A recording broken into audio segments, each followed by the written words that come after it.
You work hard. You stay late when it matters. You don't complain when the team is short-staffed. You cover for people. You miss things outside work because something at work needed you. And somewhere in the back of your mind, you believe that counts for something. Not in a naive way, you're not expecting a parade, but you believe quietly that when it matters, the people above you will remember. That loyalty runs both ways. That the effort you put in is being noted by someone who has the power to make it worth your while. This belief feels reasonable.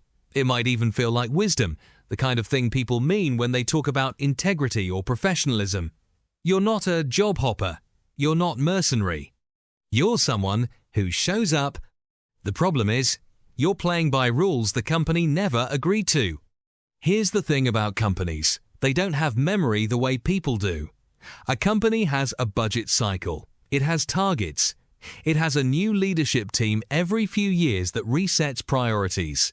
It has shareholders or stakeholders who care about this quarter, not about the fact that you gave up 3 weekends last year. The loyalty you feel toward your workplace is a human emotion, and the institution you feel it toward is not a human. It doesn't mean your manager is evil. It doesn't mean your colleagues don't appreciate you. People inside companies can be decent, even genuinely grateful. But the structure itself, the thing you're actually being loyal to, operates on logic that has nothing to do with your sacrifice. You think you're in a relationship. You're actually in a transaction.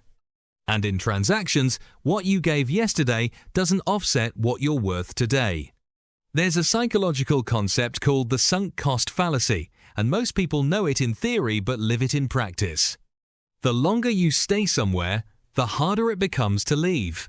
Not because it keeps getting better, but because you've invested so much that leaving feels like admitting the investment was wasted. Companies, consciously or not, build systems that exploit this.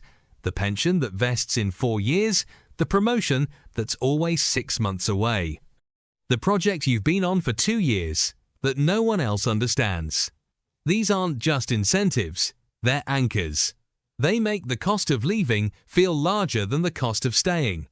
And while you're staying, your salary is often growing slower than it would if you left and came back at a market rate. Studies on this are consistent and stark. People who stay at a company for more than 2 years typically earn significantly less over time than those who move around. Not a small gap, a compounding one. The reward for loyalty is often, structurally, a penalty. Think about how layoffs work. Not the dramatic ones that make the news, but the ordinary ones. The ones where a company restructures or has a difficult quarter. Who gets cut? It's usually not performance-based in the way companies claim. It's often about cost, and long-tenure employees are expensive. They've had raises. They have institutional knowledge, yes, but institutional knowledge doesn't show up cleanly on a spreadsheet. What shows up is their salary, relative to someone younger they could hire to do something adjacent for less.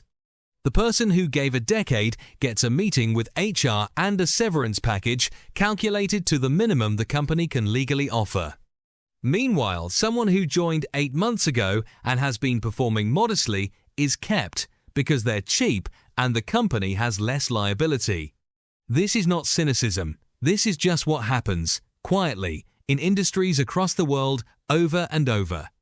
The loyal employee discovers, at the worst possible moment, that the ledger they thought they were building doesn't exist anywhere but in their own head. The deeper issue isn't even about money. It's about identity. When you become loyal to a workplace, you start to fold it into who you are. You start saying things like, we instead of they. You defend decisions you privately disagree with because you feel like an insider. You start measuring your worth through the company's perception of you, not through the broader market, not through your own growth. And that's when it gets genuinely costly. Because if you're only measuring yourself through one mirror, and that mirror belongs to an organization that has changing needs and limited sentimentality, you will eventually look up and not recognize yourself. People who leave jobs after 10 or 12 years often say the same thing. They feel behind, like the world moved and they didn't. Not just in terms of salary or connections, but in terms of who they are professionally, what they know, what they're capable of. Loyalty didn't protect them, it narrowed them. None of this means you should be disloyal in the way that word usually lands. It doesn't mean being disengaged or strategic in a cold, transactional way. It doesn't mean jumping jobs every year purely for a salary bump. What it means is understanding what you're actually doing when you go above and beyond. You're building skills. You're building a reputation with people, not with institutions. You're hopefully doing work that challenges or satisfies you in some way.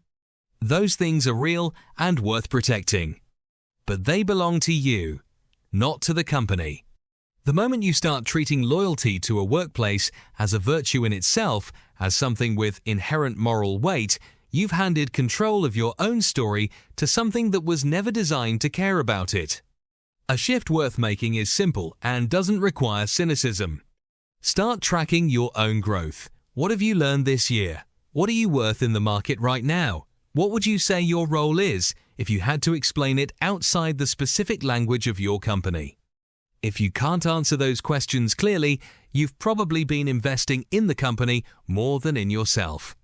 Stay if the place is good. Stay if the work matters to you. Stay if it's making you better. But stay as a choice you keep making, not as an identity you've drifted into. The people who navigate careers well tend to have something in common. They're genuinely good at their jobs. They get along with people. And they hold their loyalty to institutions lightly because they know the institution will do the same with them. That's not pessimism. That's just knowing what kind of relationship you're actually in. Most people don't figure this out through advice.